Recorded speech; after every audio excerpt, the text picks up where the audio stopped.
Hello everyone, tonight we're diving into one of the strangest corners of devotion, the kind of history where people proved their loyalty, not with prayers or coins, but with a knife.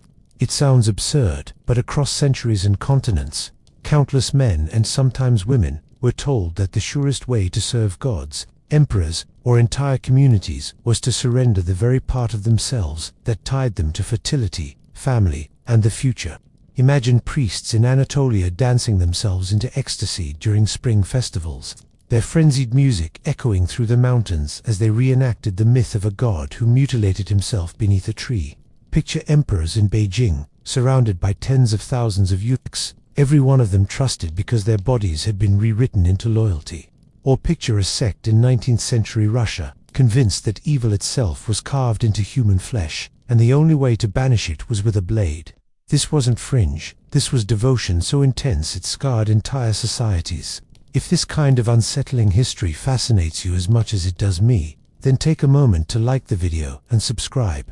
No pressure, do it only if you enjoy these strange journeys into the human past, the kind that make you laugh nervously and wonder what on earth people were thinking. And since we're gathering here across time zones and screens, let me know in the comments where you're watching from and what time it is for you. I always find it oddly comforting to know that someone is listening in the middle of the night in Sao Paulo while someone else is sipping tea at dawn in Berlin. Now, let the light in your room soften, maybe let a fan hum in the background, pour yourself a cup of something warm, and settle down. We're about to wander into a history where devotion was written not in words, but in scars, and where the silence of what was missing spoke louder than anything that remained.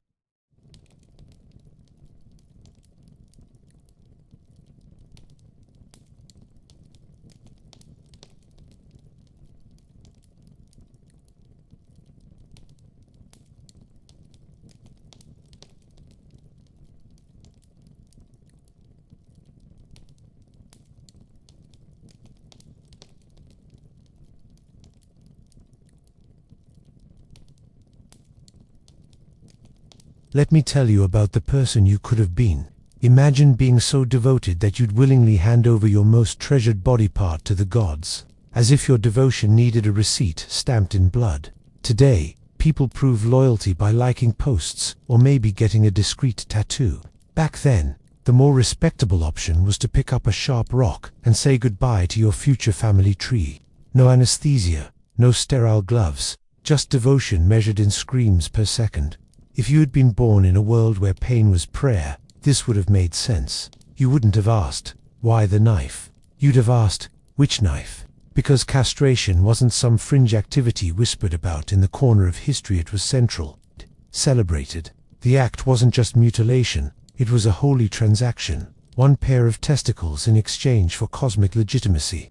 Not everyone could afford gold or cattle as offerings, but nearly every man came pre-installed with a couple of organs that apparently the gods couldn't resist. You see, the human body has always been treated like a kind of currency. Blood, hair, skin, nails. Ancient people found ways to make every part of you symbolic, but the genitals, those were prime real estate. Fertility, masculinity, lineage. Cutting them off was like burning your bridge to the human world so you could walk, limping, into the divine one. You didn't just lose flesh, you lost a future, and in return you got eternal status. Or so they promised. And yes, people lined up for it. Not everyone, of course, but enough to make it a cultural phenomenon in different corners of the earth. From Anatolian priests dancing in trance, to Russian sects, centuries later, cutting themselves into salvation, the logic held. What you couldn't control, you could sever. It's darkly efficient, in a way. Imagine trying to prove devotion today by deleting your internet history permanently. Except instead of Wi-Fi, it was your fertility. There's something almost theatrical in it. Castration rituals weren't quiet affairs done behind closed doors, they were often public. Witnessed, sung about, mythologized. Your agony became everyone's sermon. Your body turned into a living metaphor. Desire, silenced. Devotion made visible. And the eerie part is, it wasn't framed as tragedy. It was ecstasy, transcendence, a shortcut to the sacred. Like the gods needed blood, and the more it stung, the louder your prayer reached heaven.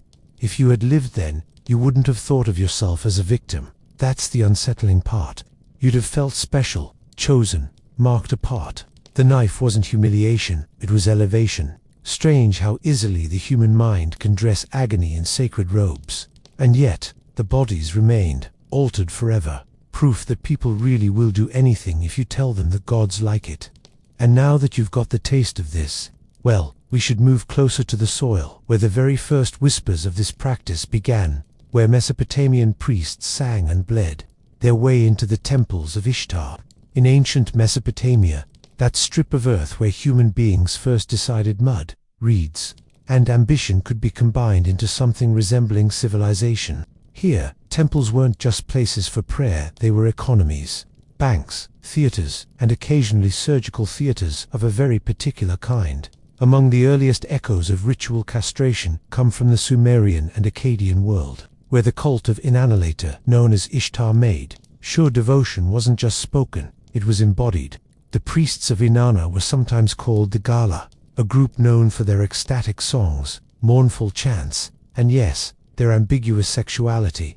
Ancient texts suggest they lived outside the neat boxes of male and female, which, in Mesopotamian society, made them both sacred and unsettling. It's never spelled out on a clay tablet, "This man lost his testicles for the goddess," but the hints are there. Ritual emasculation wasn't just gossip. It was baked into the way the cult operated. If fertility belonged to mortals, then the absence of it belonged to the gods. Imagine walking through during a festival, and there, in the temple, a priest dances himself into a frenzy. His hair long, his garments bright, his body marked by something missing. He's no ordinary man anymore. He's closer to the goddess he serves. His devotion is written not in ink or hymns, but in absence. And absence, in that world, shouted louder than any offering of cattle or beer. Why would a society invent this? Because fertility was currency.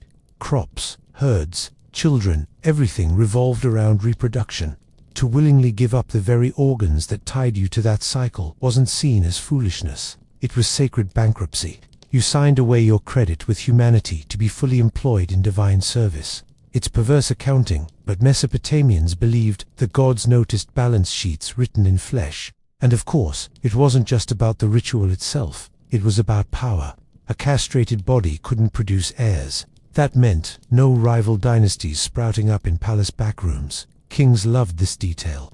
You could serve in the temple, in the palace, even in the royal harem, and you'd never threaten the lineage. The gods got their sacrifice, and rulers got loyal staff who couldn't start a family rebellion.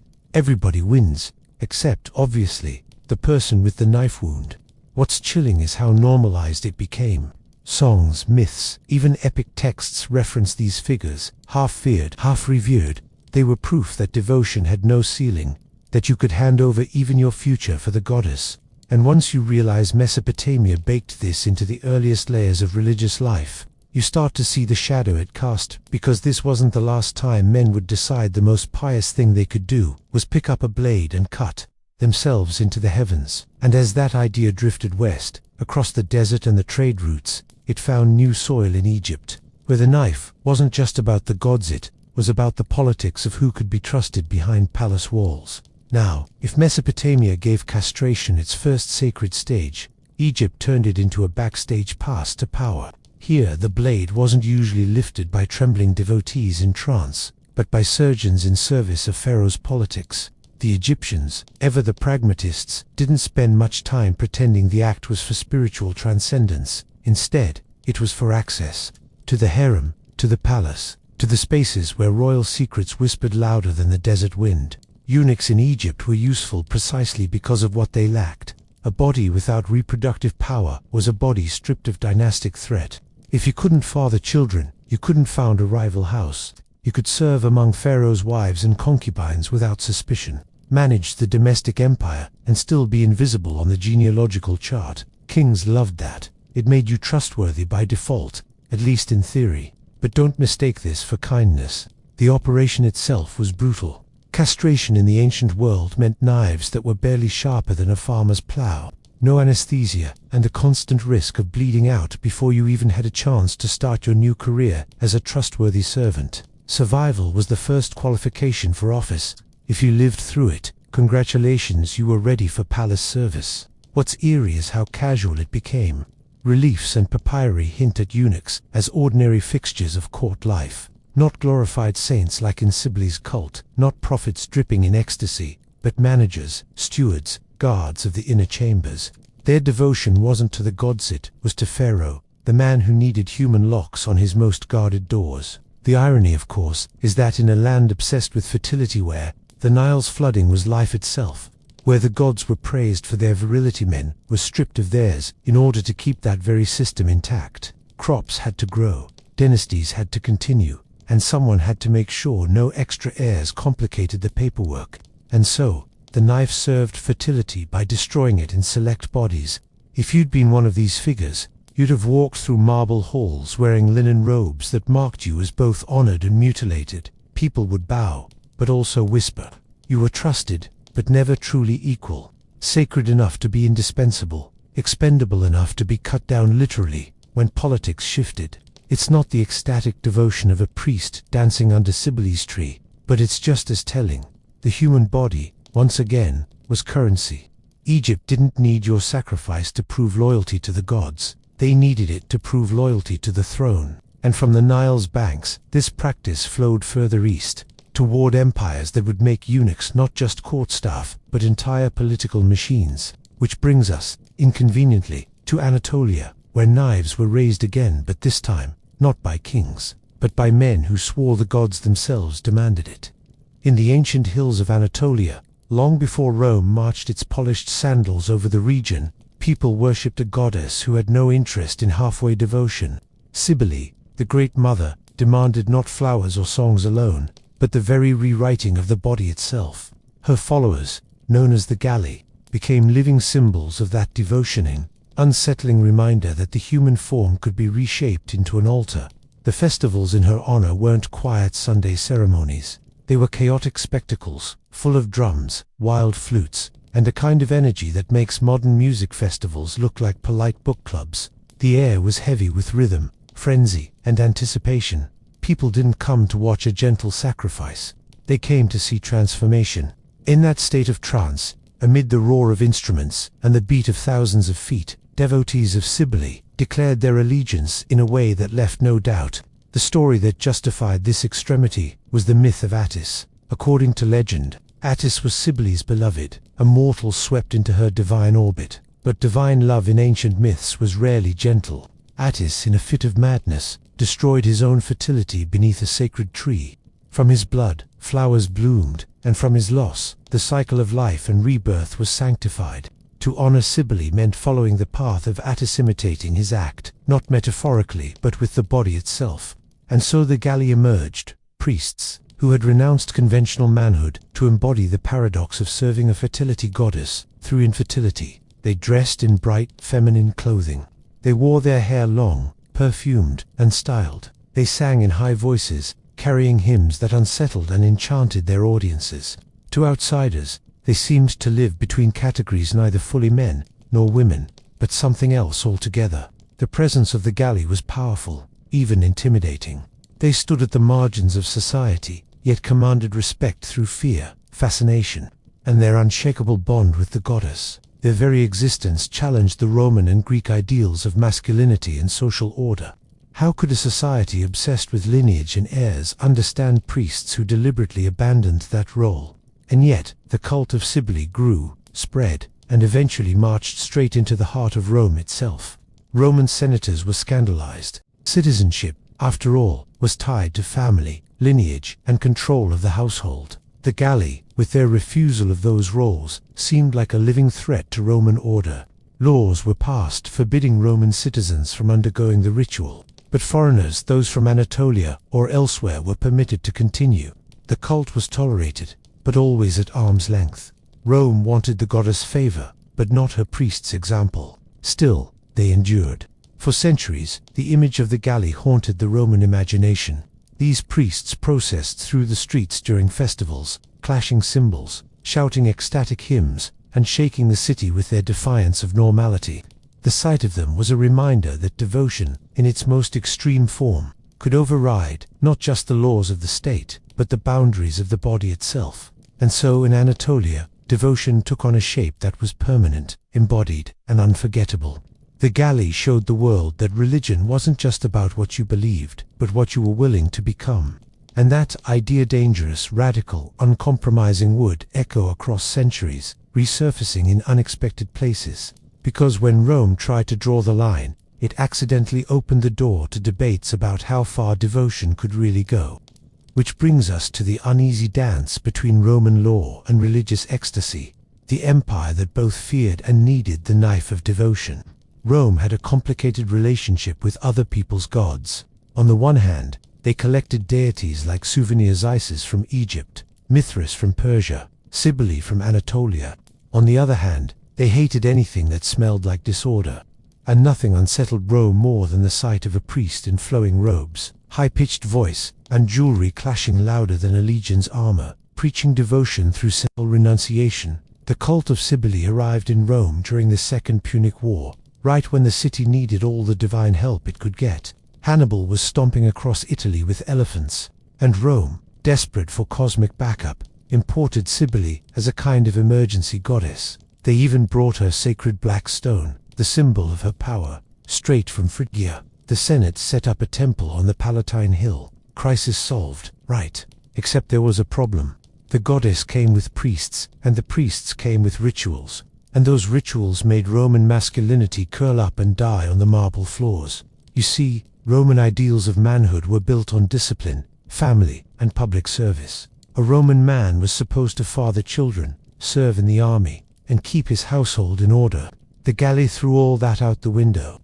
They danced wildly, sang in piercing tones, and paraded through the city in bright costumes, all while having given up the very organs that defined Roman virility. To Roman eyes, it wasn't piety, it was chaos in silk. So the Senate made a compromise. Cybele could stay, her stone could shine, and her festivals could roll on. But Roman citizens, absolutely not. They were forbidden from joining the priesthood of Cybele or undergoing her rituals. Foreigners could do it. Rome always found a way to let someone else break the rules while keeping its citizens pure. The goddess was useful, her priests were tolerated, but their example was treated like a contagious disease that had to be quarantined. Still, the ban didn't stop the spectacle. During the annual spring festival, the galley roamed Rome's streets, clashing cymbals, whipping themselves into ecstasy, and collecting alms in the goddess' name.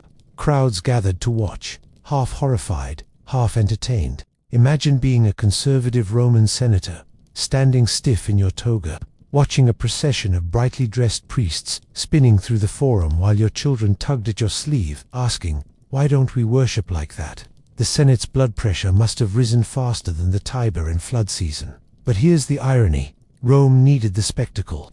The city thrived on pageantry, on ritual that dazzled and frightened. The galley were everything Rome pretended not to want, but secretly craved. They embodied devotion so extreme it made Roman piety look tame, and that contrast gave Rome a sense of its own balance. The empire could say, "See, we're disciplined, orderly, rational, unlike those frenzied priests." And yet, they kept Cybele close, her temple one of the most prominent in the city. This dance of acceptance and rejection defined Rome's ambivalence. They banned their own citizens from crossing the line, but they never silenced the cult. They wanted the goddess power without her priest's extremity. It was hypocrisy dressed in marble, the kind Rome did best. And yet, the presence of the galley lingered in Roman imagination. Their very existence raised uncomfortable questions. How far should devotion go? What happens when faith demands the impossible? Rome could legislate against it, but the sight of those priests never disappeared from the streets or from memory. And centuries later, when a new faith began spreading across the empire, those questions returned with even more force. A faith that quoted sacred words about eunuchs for the kingdom of heaven.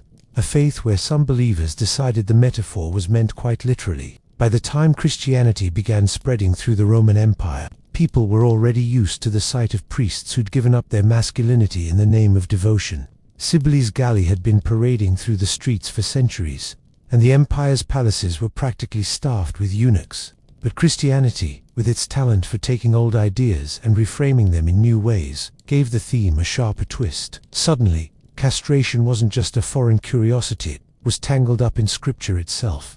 The trouble starts with a single line. In the Gospel of Matthew, Jesus mentions that some are eunuchs for the kingdom of heaven. Now, Most readers throughout history understood that as a metaphor, a way of praising celibacy and spiritual focus.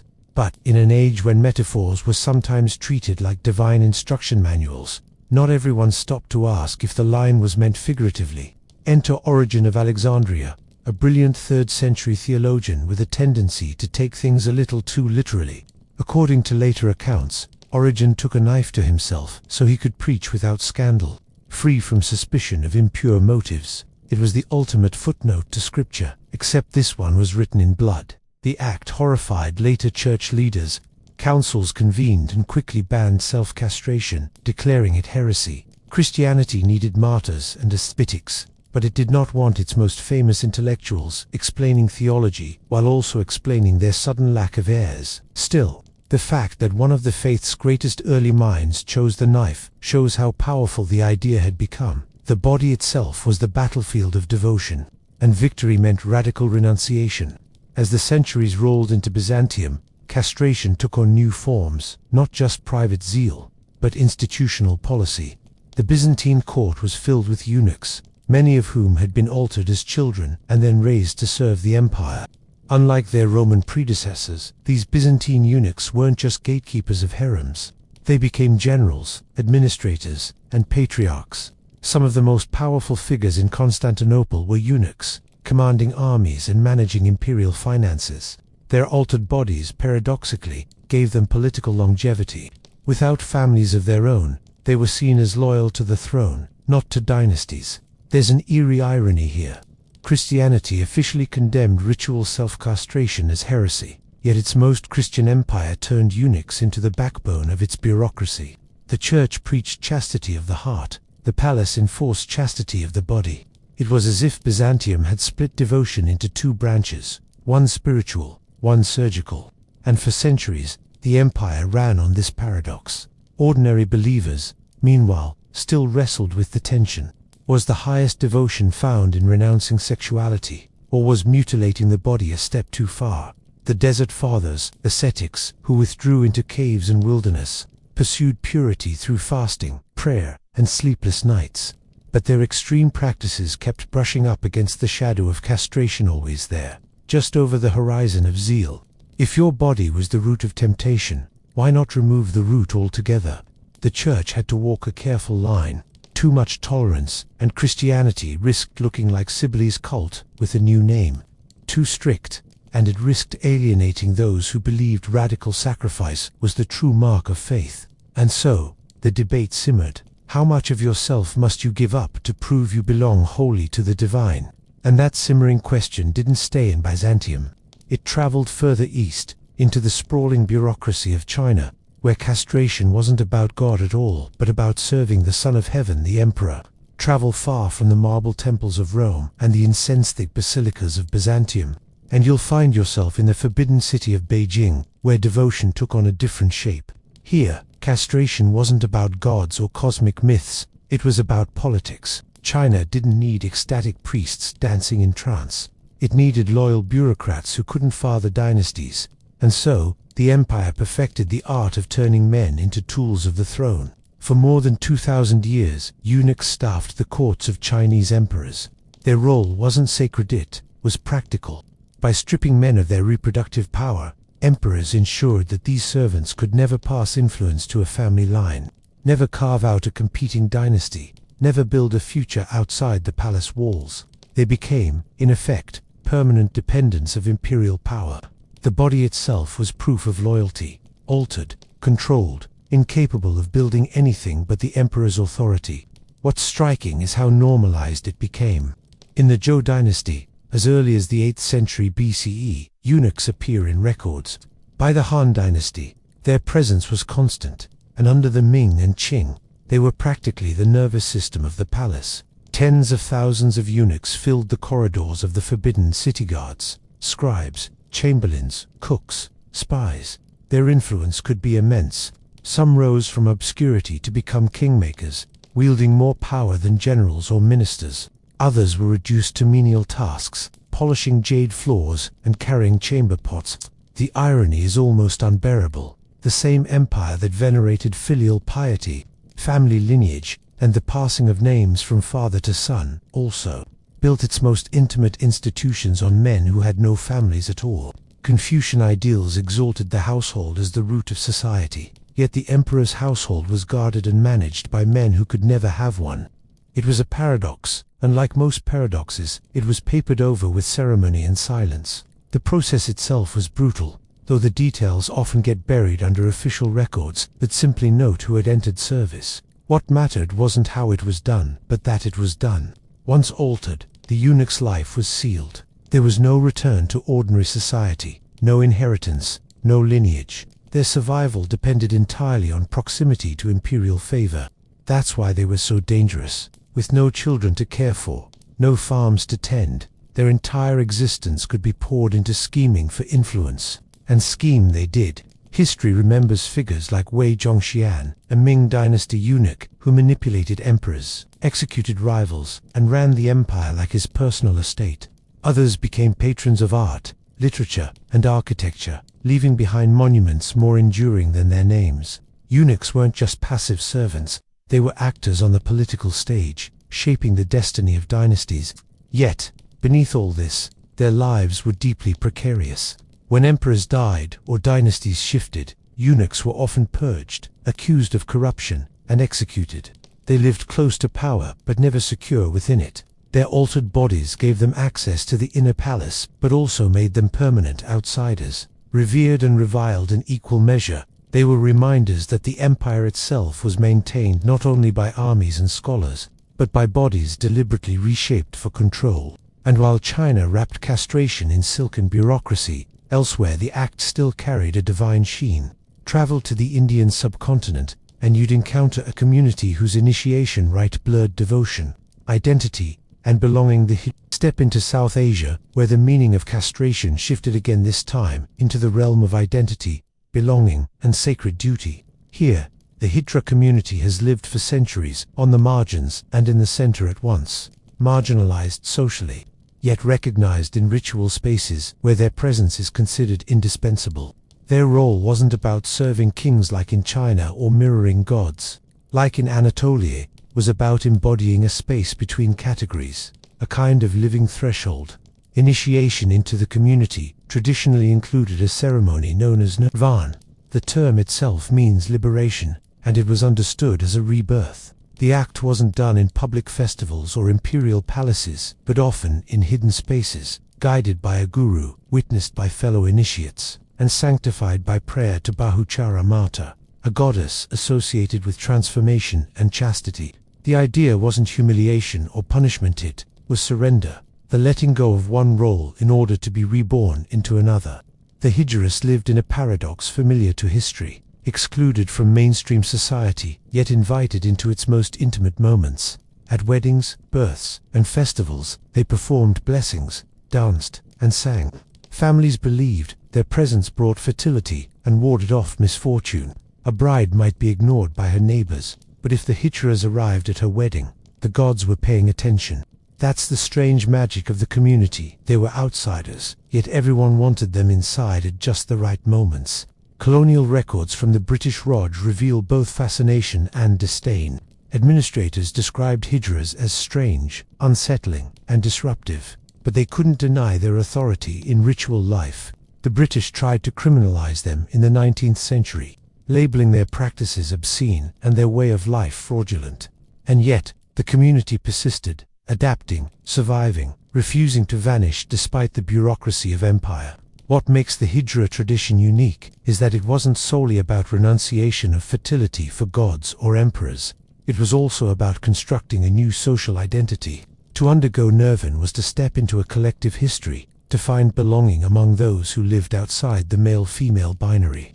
It was both painful and empowering, both stigmatized and revered. And unlike the eunuchs of Byzantium or China, whose status depended on proximity to rulers, Hijras created their own structures, households led by gurus, networks of kinship, rituals of initiation that bound them together. There's an unsettling beauty in this resilience. For centuries, Hijras have been living proof that societies carve out spaces for those who don't fit the norm, not always kindly, but often ritually. And the body, once again, became the canvas on which devotion and identity were written. But India's story is only one chapter in a global pattern. as devotion and politics marched westward into Islamic empires. Castration became less about communal rebirth and more about controlling access to power, particularly in the palaces of Baghdad and Istanbul, where eunuchs stood at the gates of kings and caliphs. Now we arrive in the courts of the caliphs and sultans, where devotion wasn't the stage for castration, control was. If Anatolia's priests bled for gods and China's servants cut ties with dynasties, the Islamic empires turned eunuchs into gatekeepers of earthly power. Here, the blade became a passport into the palaces of Baghdad, Cairo, and later Istanbul. Take the Abbasid Caliphate, stretching across the Middle East from the 8th century. Eunuchs guarded harems, oversaw treasuries, and whispered into the ears of caliphs. Their altered bodies were supposed to guarantee trust. They couldn't establish dynasties, so they could be placed close to rulers without suspicion. That was the theory. In practice, many eunuchs became kingmakers, brokers of access, and political operators whose power rivaled when the caliph was too young, too distracted, or too poisoned by palace intrigue. The eunuchs often stepped in, quietly steering the empire's affairs. The Ottomans perfected the model. Their imperial haramfar, from the Orientalist fantasy of lounging concubines, was a center of politics, education, and dynastic strategy. Eunuchs, particularly the chief black eunuch, the Kisler-Kosk, held authority that stretched far beyond the palace walls. He controlled access to the sultan, managed vast endowments, and carried influence over succession. In some cases, he was the second most powerful man in the empire, though officially he was supposed to be a mere servant. It's one of history's favorite jokes: strip a man of his lineage, and you might just give him the keys to an empire. But this was no sacred devotion like Cybele's priests. There were no myths of Attis to justify the pain. The rationale was simple and cold. Security. The harem had to be protected, and rivals had to be neutralized. Boys, often enslaved and taken from Africa or the Caucasus, were altered and raised into service. Survival meant access to privilege, status, and sometimes unimaginable wealth. Some built entire architectural projects, endowed mosques, and left behind legacies greater than any minister. Others faded into anonymity, palace shadows swallowed by the system. The paradox here is sharp. In a religious culture that valued family, lineage, and continuity, some of the most important figures in governance were men who had been cut out of that cycle. They had no heirs, no family estates, no names to carry forward. Yet the fate of dynasties often rested on their shoulders. A sultan might command armies, but a eunuch controlled the corridors to his chamber. And in politics, sometimes a closed door is more powerful than a battlefield. Outsiders marveled at this system. European travelers arriving in Istanbul couldn't decide whether to laugh, condemn, or secretly envy the efficiency. They wrote long, anxious reports about how men without families could dominate empires that spanned continents. It looked like both genius and madness, depending on who held the pen. And while Islamic empires gave castration its most polished, bureaucratic form, other societies turned it back toward ritual and punishment. In medieval Europe, the knife wasn't about access to sultans or blessings from gods. It was about shame, control, and the illusion of purification. If the Middle East transformed castration into a tool of palace management, medieval Europe wielded it as a blunt instrument of law.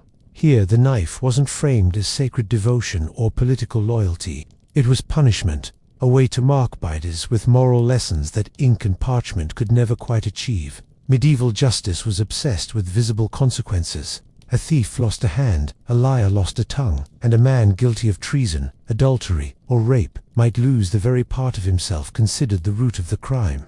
Courts, both secular and ecclesiastical, occasionally prescribed castration as a way of rewriting someone's biography permanently. No second chances, no community service, just a reminder stitched into the flesh. The reasoning was tangled but consistent with the era's logic. Sexual sin was seen as both dangerous and contagious. Cut off the organ and you cut off the temptation. Treason, remove the possibility of heirs who might carry the traitor's line. Even heresy could, in some accounts, be punished with mutilation. In a world where sin was imagined as lodged deep in the body, punishment had to be just as embodied. It wasn't all courtroom sentences either. Some chronicles whisper of vigilante justice, vengeful husbands, rival nobles, or communities that decided humiliation was the proper response. Castration in these cases wasn't just a penalty. It was social theater, an act meant to restore honor by erasing someone else's. Pain became a kind of moral punctuation, ensuring the lesson would never be forgotten. The church, predictably, wavered between condemnation and quiet approval. Officially, mutilation was frowned upon, but practically, it was sometimes tolerated as a lesser evil compared to execution. Monastic writers occasionally noted castration as a way of purification, though more often it was framed as cruel excess. Yet the very need to discuss it shows how often the idea circulated in practice. What makes this strand of history especially unsettling is how thin the line was between punishment and prevention. Castration wasn't only inflicted after crimes. Sometimes it was imposed before, as a safeguard. Young boys destined for choir schools or monastic communities were occasionally altered to preserve their voices and protect them from the dangers of adolescence. Whether the justification was music, morality, or safety, the knife appeared as a tool of control, shaping not just the body, but the trajectory of a life. And the irony: Europe, for all its disdain of pagan excess like Cybele's cult, ended up recycling the same basic idea. The body must be reshaped to reflect society's rules. The language changed, less about gods, more about order and morality, but the logic was eerily familiar. If devotion required sacrifice in Anatolia, obedience required mutilation in medieval Europe. Different altars, same knife. This punitive streak didn't vanish with the Middle Ages. It lingered, resurfacing in whispers of justice and purification. But while Europe tried to keep castration on the margins of law, elsewhere a Christian sect embraced it wholeheartedly, not as punishment, but as the very path to salvation. They weren't criminals or victims, they were volunteers, and they called themselves the Skopsi. Fast forward to 18th century Russia, a land already thick with prophets, sects, and a suspicion that the end of the world might arrive any winter now. Out of this soil grew the Skopsi, a radical Christian movement that decided the surest way to cut off sin was to literally cut off its imagined source. Where mainstream Christianity preached celibacy of the heart, the Skopsi asked, why stop at the heart when you can go further? Their reasoning was simple in its terrifying clarity. To them, the fall of Adam and Eve wasn't just about disobedience, it was about sexuality. The mark of sin was carried in the body itself, and redemption meant erasing that mark. They spoke of the seal of the Antichrist, which they believed was imprinted in the genitals. Remove the seal, and you removed Satan's foothold in the flesh. Salvation by subtraction. The Skopsi divided their practice into two stages, the lesser seal and the greater seal. The lesser meant a symbolic cutting, enough to mark the body as purified. The greater meant full renunciation, the kind of commitment no one could ever walk back. Both men and women joined, convinced that only by removing desire itself could they become vessels of divine light. And thousands did.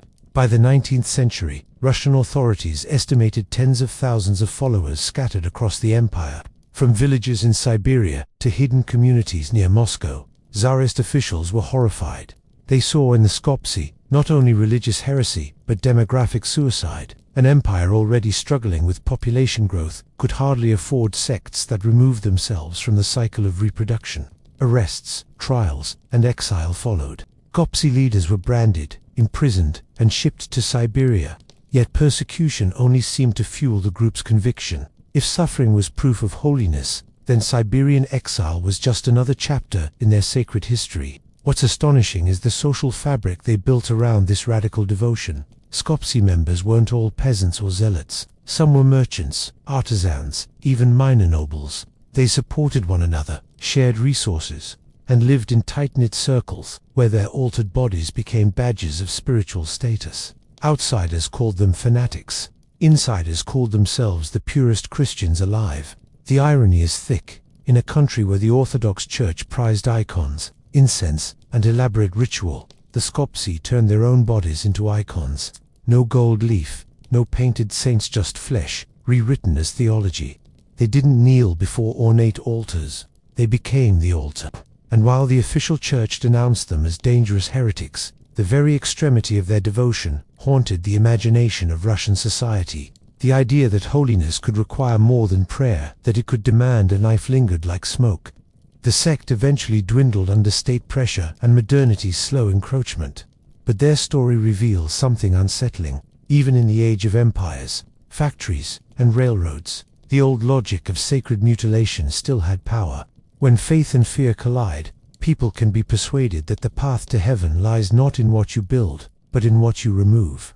And just as the Scapsi were vanishing into the margins of Russian memory, scholars began noticing the pattern. From Sumer to Phrygia, from Byzantium to Siberia, the body had always been treated as a ledger where devotion could be written, and that ledger was often updated with the same Tula knife that served gods, emperors, and now sects of the devout. But devotion isn't only about cutting away. Sometimes it's about the symbolism of what's lost, the theology of absence itself. By now, it's clear that castration wasn't just a one-off eccentricity of a few cults, it was a recurring solution, a universal human brainstorm. If desire is dangerous, why not remove the hardware? But what's fascinating is how the line between ritual and medicine blurred. In many societies, the act was framed as sacred, yet it overlapped with very practical, if brutal, ideas of healing, prevention, and control. Take the ancient Mediterranean. Physicians like Hippocrates and Galen wrote about removing parts of the body as treatment, whether for swelling, tumors, or other ailments. Of course, their surgical instruments often resembled farm tools more than precision devices. But the principle was there. The knife could cure as well as punish. It's not hard to see how this medical logic leaked into ritual practice. If cutting could heal, why not heal the soul as well as the body? The metaphor practically sharpened itself. In Byzantium and the Islamic empires, eunuchs sometimes entered court life, not because of religious zeal, but because they had already undergone the procedure for medical reasons: illness, accident, or punishment. Once altered, society rerouted them straight into ritual or political service. A medical condition became a social category, and the individual became a symbol whether they wanted it or not. Their body was less unfortunate patient and more convenient proof of purity. Even in Europe, medicine and ritual tangoed awkwardly. Choir schools in the Renaissance valued boys with unbroken voices. The castrati, those singers who soared over orchestras with voices both angelic and eerie, were created under the banner of art, not devotion. But the overlap is obvious. Families justified it as opportunity, doctors performed it as surgery, and churches applauded it as a path to sacred music. Medicine was the tool, ritual was the excuse. The boy's body was treated as both medical material and spiritual offering, a chilling duet of science and sanctity. And across cultures, the suffering itself was often interpreted as meaningful. The blood, the risk, the agony of it was accidental. Whether in temples, courts, or choirs, pain became the proof of sincerity. If medicine minimized the risk, some rituals seemed to maximize it, almost as if danger itself was part of the devotion. The chance of death wasn't a bug in the system. It was a feature. Survival turned the devotee into a living miracle, a body that had passed through the fire of knives and come out marked but alive. It's worth noticing how casually these practices crossed categories. A boy altered for health could end up serving in a palace harem. A man who sought ritual purity might be described later in medical texts as a case study. The knife didn't care whether it was held by a doctor, a priest, or a king's servant. It left the same scar, and society assigned the meaning afterwards. And beneath it all, the symbolism deepened. The body was both patient and altar, both medical text and sacred manuscript. Every cut was interpreted differently depending on who held the pen. Was it healing? Was it purification? Was it punishment? The answer was always yes, which leads us into the heart of the matter. Why castration carried such theological weight across so many cultures? Because absence itself, what was gone, became the loudest sermon of all. When you look closely, the fascination wasn't really with the act itself, it was with the absence that followed. Across cultures, castration carried meaning not just because something had been taken away, but because that emptiness became a symbol in its own right. The missing piece shouted louder than the intact body ever could. Think of fertility. Ancient societies obsessed over crops, herds, children. Fertility was the lifeblood of survival, and virility was its visible sign. To willingly give that up was more than renunciation. It was a declaration that you lived in a different economy, one where reproduction wasn't currency anymore. Crops belonged to farmers, heirs belonged to kings, but you belonged to the gods. Religions wrapped this logic in poetry. In Phrygia, the Galli claimed their devotion mirrored Attis, the lover of Cybele, who shared his masculinity and bled into the soil, fertilizing the earth through loss. In Christianity, the metaphor of becoming a eunuch for the kingdom turned the absence of sexuality into a presence of holiness. The Skopje in Russia pushed it further. To cut away was to unmask the Antichrist himself, as if evil had left a stamp on the body and a knife could peel it off. Everywhere, the theology was the same. To remove was to transform. And what about blood? Blood has always been the favorite currency of the sacrificed animals. Spilled libations, crimson on the altar steps. In castration, blood was not only offering but proof. It said, "I gave what no one could give for me." A lamb could stand in your place at Passover, but no lamb could substitute for this. The sacrifice had to come from you, from your core. The loss became your personal covenant. Even silence became symbolic. A eunuch's voice, higher, thinner, different, became a reminder that he had been remade.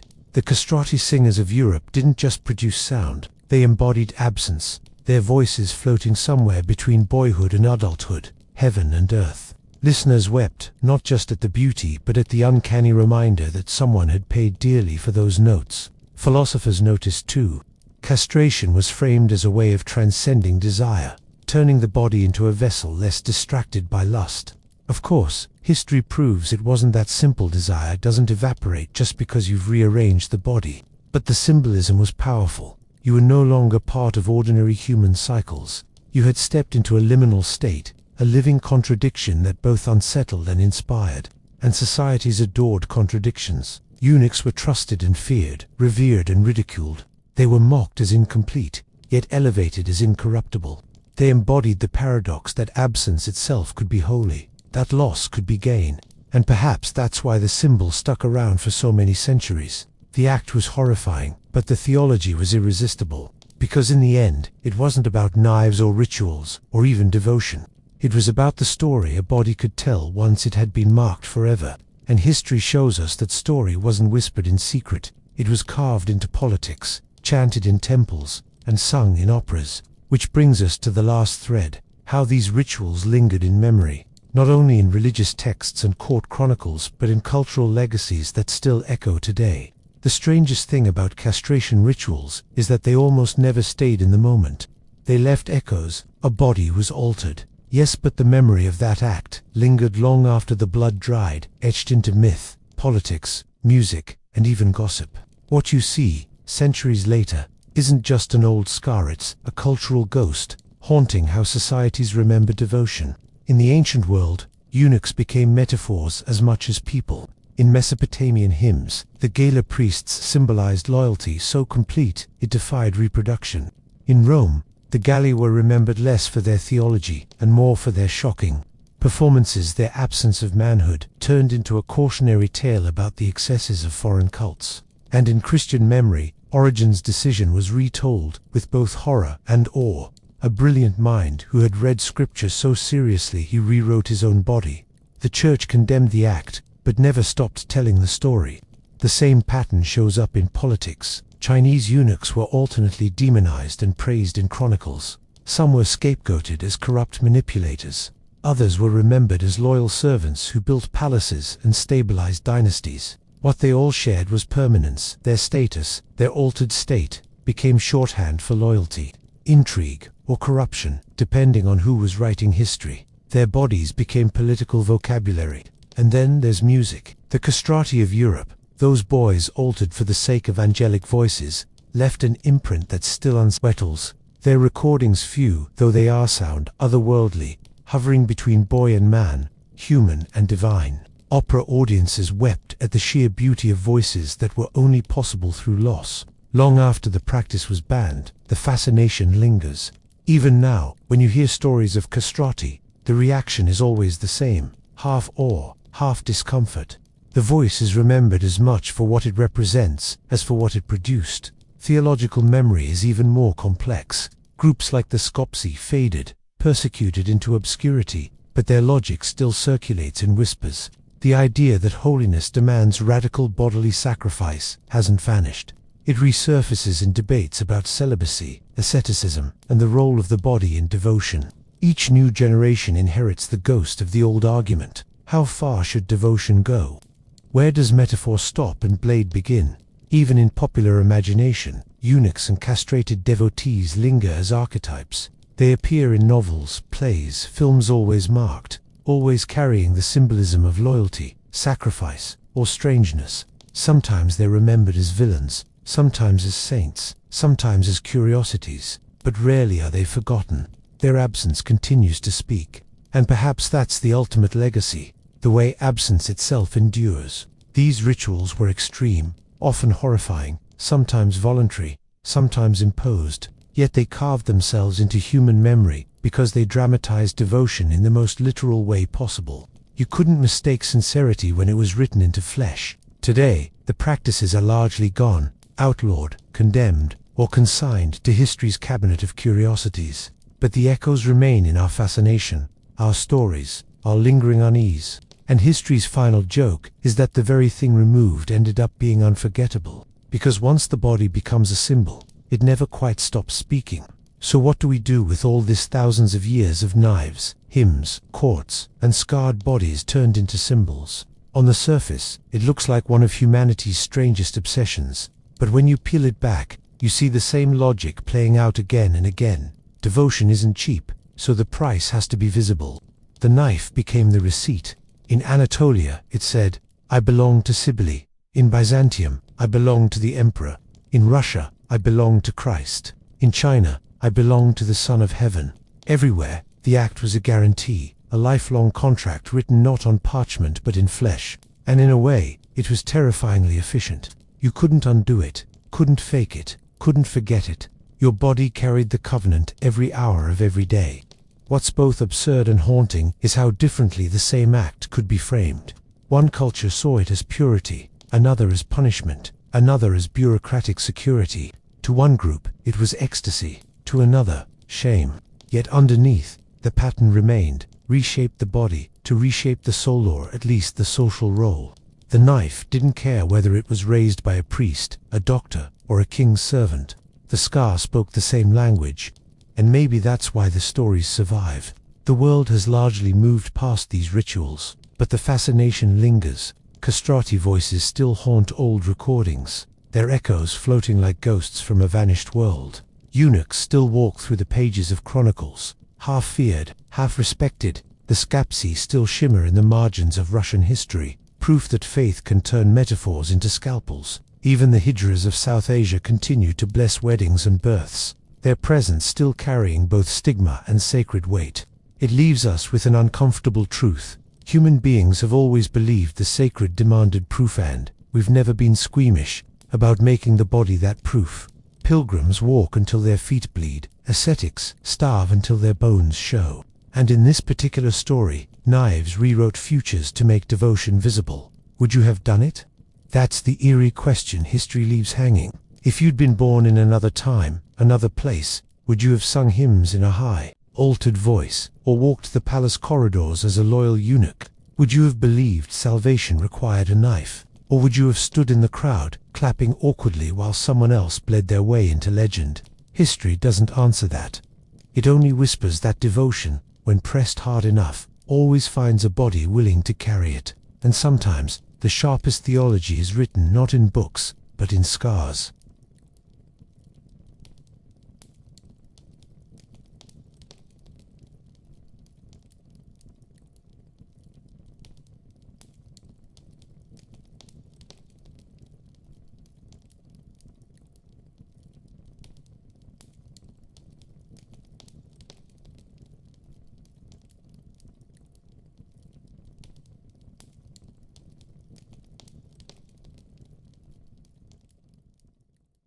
In the ancient imagination, the body wasn't just flesh. It was a ledger, a place where contracts with gods were written in blood rather than ink. Every culture had its own way of proving loyalty to the divine. Some burned animals, some poured wine on altars, others piled up gold. But for a surprising number, the ultimate offering was not an object at all, it was the removal of fertility itself. The logic was unnerving and, to them, unshakable. What was most life-giving was also the most potent sacrifice. It wasn't random cruelty.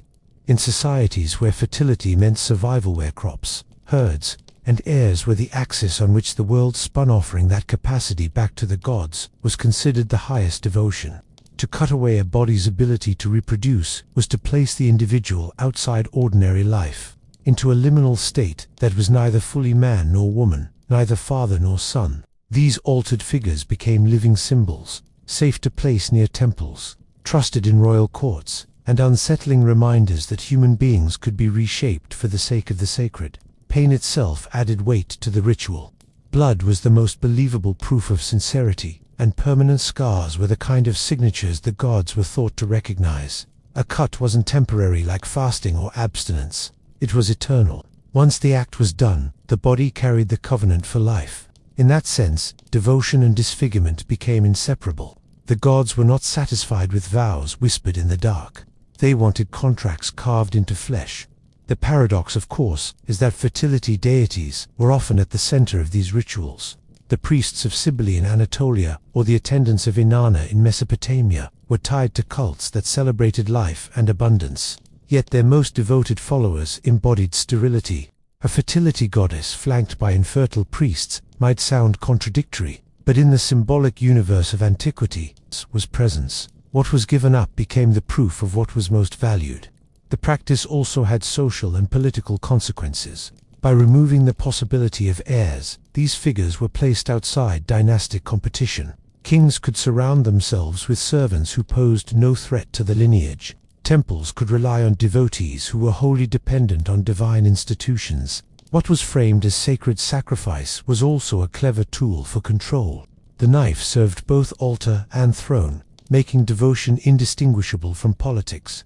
In this way, the act became a cultural technology. It solved problems of loyalty, it created visible saints, and it offered communities a sense that chaos, desire, inheritance, betrayal could be managed by reshaping the body. It's unsettling to think how practical the reasoning was, how societies across time reached for the same tool when asked, how do we make someone trustworthy, holy, and useful all at once? And the earliest evidence of this reasoning doesn't come from Rome or Byzantium, but from the clay tablets of Mesopotamia, where temple songs hint at priests who sang in high voices, dressed in bright robes, and lived outside the categories of ordinary men. The rivers of Mesopotamia carried more than silt and grain. They carried the earliest experiments in devotion through the body. Among the temples of Inanna later, known as Ishtar, stood figures who seemed to defy the neat categories of their society.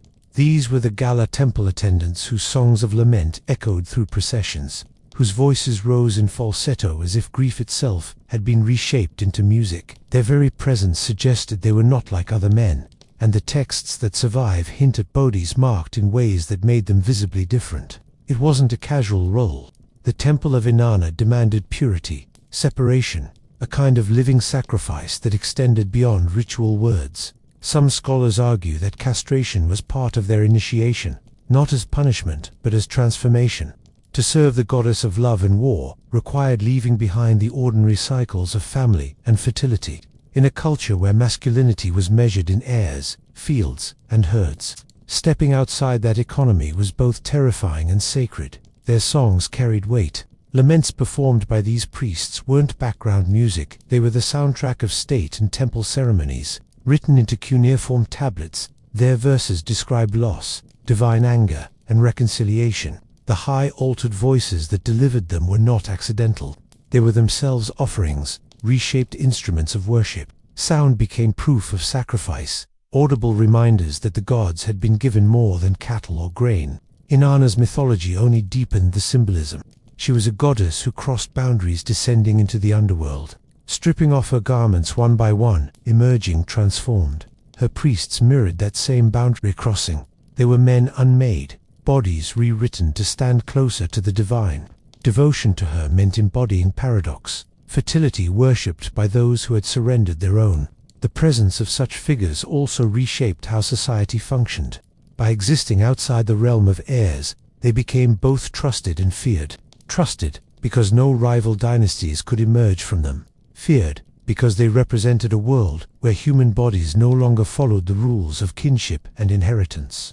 Their existence whispered that the gods could rearrange what people thought was fixed. The archaeological record doesn't shout the details, it suggests them. Hymns and legal codes mention these figures, and later sources describe them more directly. But even without explicit instructions, the shape of the role is clear. A body marked, a voice altered, a life redirected toward the temple. In the cradle of civilization, where writing was invented to track grain and taxes, the first written songs also tracked devotion inscribed into the body. From these beginnings, the ideas spread outward like floodwater. The notion that fertility could be sacrificed to honor fertility, that the most intimate part of life could be offered back to the divine, moved westward into Anatolia. Their devotion reached a fever pitch under the shadow of Cybele's sacred tree, where myth and ritual collided in full view of the crowd. In the rocky hills of Anatolia, devotion shed its last shred of subtlety. Here, the Great Mother, Cybele, ruled as goddess of fertility and wilderness, a divinity as unpredictable as the cliffs and rivers of her homeland. Her myth revolved around Attis, a beautiful youth who, driven into divine madness, destroyed his own fertility beneath a sacred tree. From his blood, violets bloomed, and from his mutilation, the rhythm of seasonal renewal was explained. It was a tale that didn't invite metaphor, it demanded reenactment. The priests of Cybele, known as the Galli, lived out this myth with their own bodies. Initiation wasn't whispered vows in a quiet shrine. It was a public spectacle staged during spring festivals. To serve the goddess, one renounced family, inheritance, and fertility all at once, stepping out of the world of men and into the liminal space where the goddess kept her chosen. The act marked them forever, making them paradoxical figures, attendants of a fertility cult who were themselves infertile. Appearance mattered. The Galli dressed in bright garments, draped themselves in jewelry, and perfumed their long hair. They processed through city streets, clashing cymbals and beating drums, their high voices and dramatic gestures reminding everyone that they had crossed the boundary between ordinary and divine. Their presence unsettled and fascinated at once. To Romans and Greeks who later witnessed them, these figures seemed like living contradictions, static, dangerous, and wholly devoted to a goddess whose power could not be tamed. The irony was sharp. Fertility was the cult's central promise. Good harvests, healthy flocks, thriving families, and yet its priests embodied sterility. But that was precisely the point. By renouncing fertility, they became vessels of the goddess' creative power rather than their own.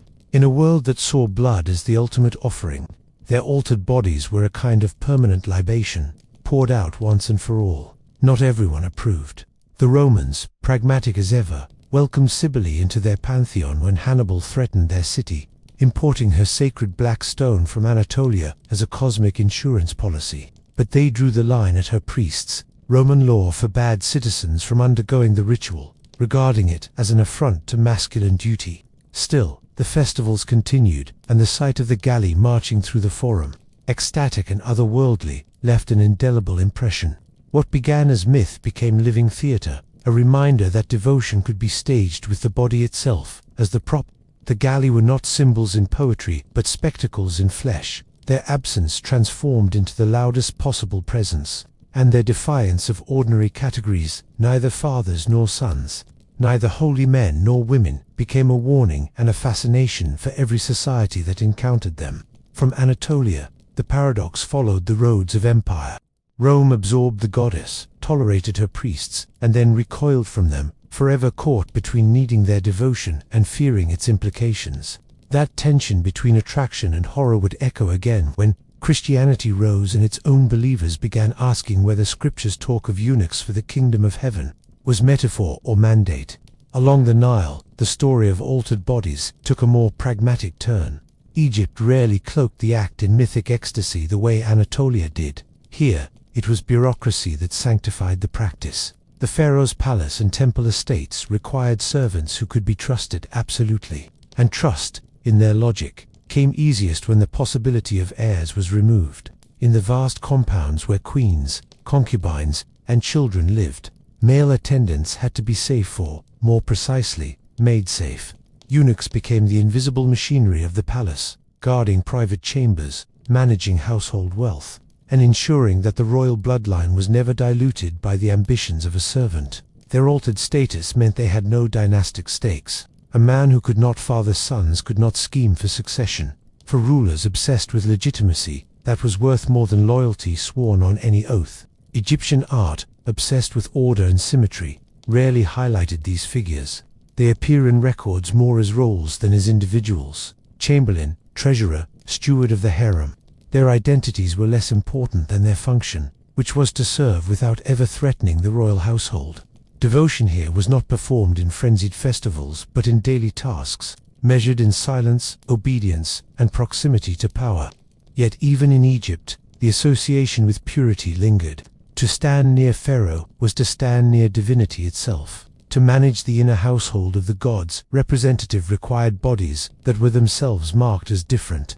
The logic mirrored the temples. If priests had to abstain from ordinary life to maintain ritual sanctity, then palace attendants, too, were reshaped to serve without distraction.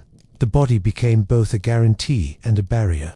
The paradox is impossible to miss. Egypt venerated fertility, its gods embodied virility. Its prosperity depended on the Nile's annual insemination of the fields. Its arts celebrated rebirth. And yet, at the very heart of its sacred and political institutions were men defined by sterility.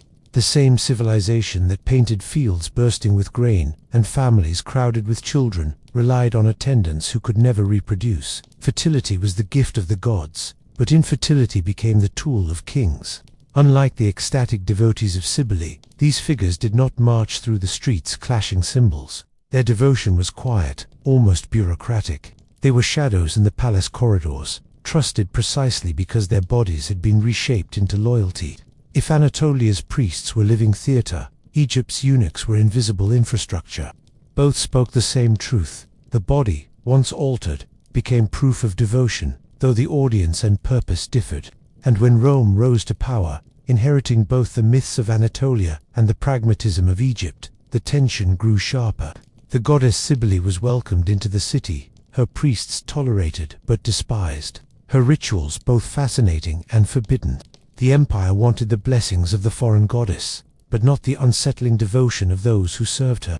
When Cybele's cult made its way into Rome, the city was already in the middle of one of its classic existential crises. Hannibal was stomping around Italy with elephants, and senators, always pragmatic when the empire seemed shaky, decided that maybe importing a foreign goddess would steady the republic's luck. So they hauled her sacred black stone across the sea and placed it on the Palatine Hill, like a cosmic insurance policy against Carthaginian disaster. But the goddess didn't travel alone. She came with her attendants, the Galli, brightly dressed, high-voiced, frenzied celebrants who carried the story of Attis in their own bodies. Their processions through the city was something Romans had never quite seen before. Cymbals clashing, flutes shrieking, priests spinning in ecstatic circles until they collapsed in exhaustion. To the crowd it was part spectacle, part horror show. To the senators, it was an outright problem. Roman masculinity was built on a narrow script: marry a wife, father legitimate heirs, serve in the army, and maintain control over your household. The Galli shredded that script. They renounced family, abandoned the army, and strutted through public squares dressed in colors Romans associated with luxury and excess. The contrast was glaring. While citizen soldiers were expected to bleed for the Republic in organized legions, Cybele's priests bled for their goddess in chaotic festivals. One represented order, the other disorder, and Romans hated disorder almost as much as they hated Carthage. So the Senate compromised. Cybele could stay. Her temple could be built, her rites could be performed, but citizens of Rome were forbidden from joining her priesthood. Outsiders could do it. Anatolians, Phrygians, anyone foreign enough to carry the weight of devotion without polluting Roman identity. This way the goddess was honored, but her unsettling rituals were contained. It was a neat bureaucratic trick. Roman religion often worked this way, swallowing foreign gods whole while keeping their most disruptive practices carefully fenced off. Of course, the fencing off never worked perfectly. Festivals spilled into the streets. Crowds gathered, curious and amused, to watch the Galli march in their dazzling garments, their high-pitched cries echoing against the marble forums. Children laughed, matrons whispered, and stern fathers grumbled about the collapse of values. Yet the cult thrived, its presence tolerated precisely because Rome had learned that gods, even foreign ones, could be temperamental. You didn't have to love Cybele, you just had to keep her appeased. There's a certain irony in all this.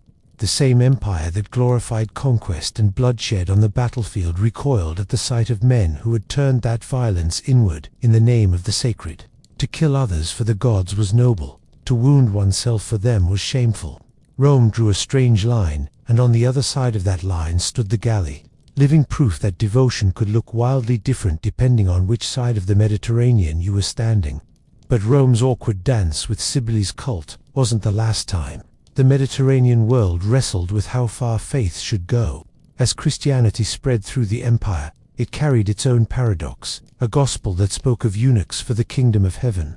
And while most believers understood the phrase metaphorically, some early Christians decided metaphors were simply instructions written in riddles. When Christianity began threading its way through the Roman world, it inherited all the old anxieties about bodies, purity, and devotion, but it added one of its favorite ingredients, Scripture.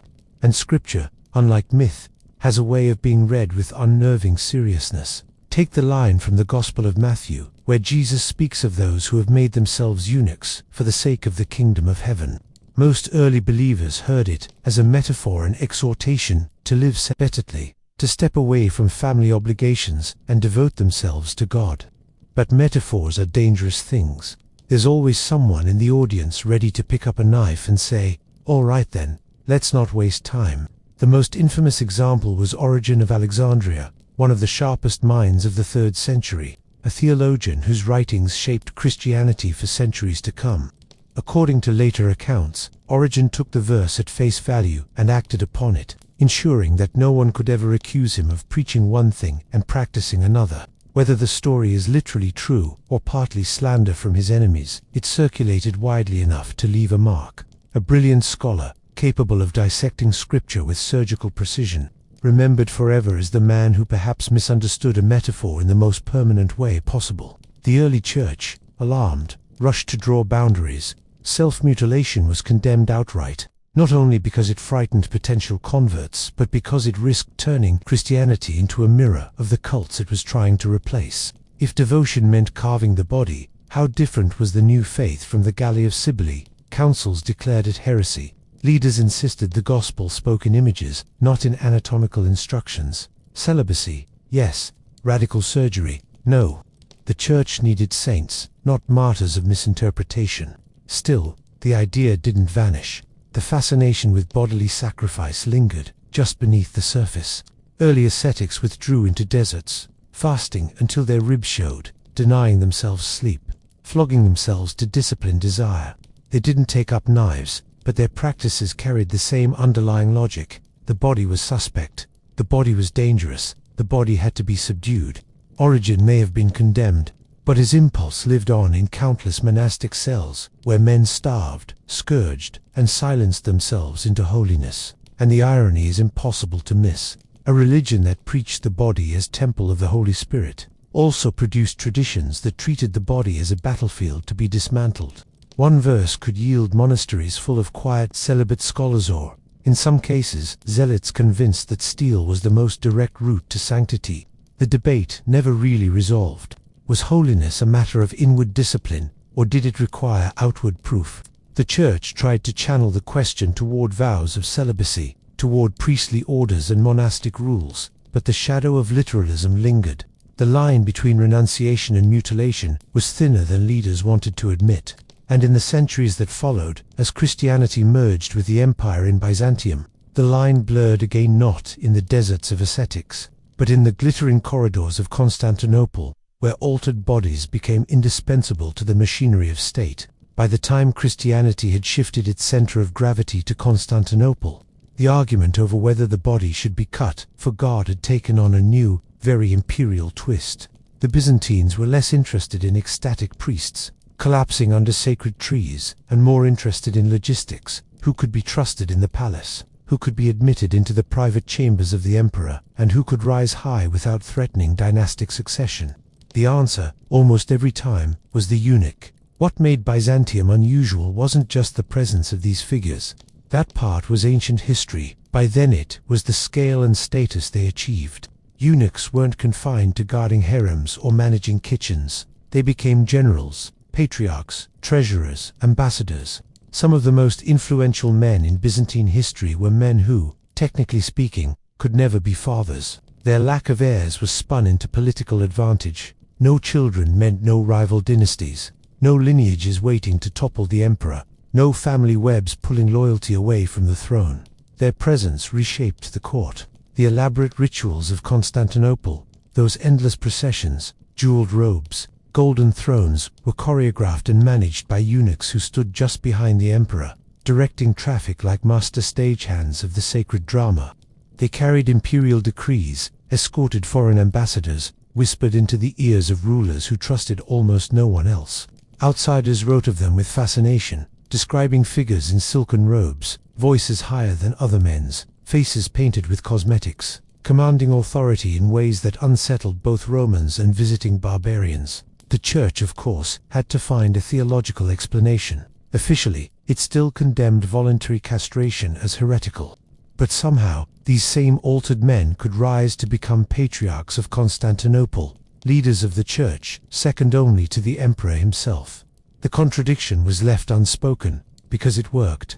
The body that was once considered mutilated was now considered incorruptible. Free of family ambition, eunuchs could devote themselves wholly to God and empire. At least that's how the rhetoric went. In reality, their political maneuvering was legendary. Some toppled emperors, others secured succession, and a few wielded more influence than the royal family they served. Their liminal identity, neither quite inside society's categories nor outside them, gave them a peculiar power. They could be mocked in satire, depicted as effeminate or incomplete, yet in practice they held the keys to the empire. They stood in the throne room, they commanded armies, they carried the emperor's secrets. It was a paradox Byzantium thrived on, to be both ridiculed and indispensable, both excluded and at the very center. And beneath all the gold and incense, the old logic still hummed. The idea that a body altered was a body purified, or at least rendered safe, never really went away. Byzantium simply institutionalized it, building an entire bureaucracy around it. What had once been religious ecstasy became administrative policy. The knife had become a career path.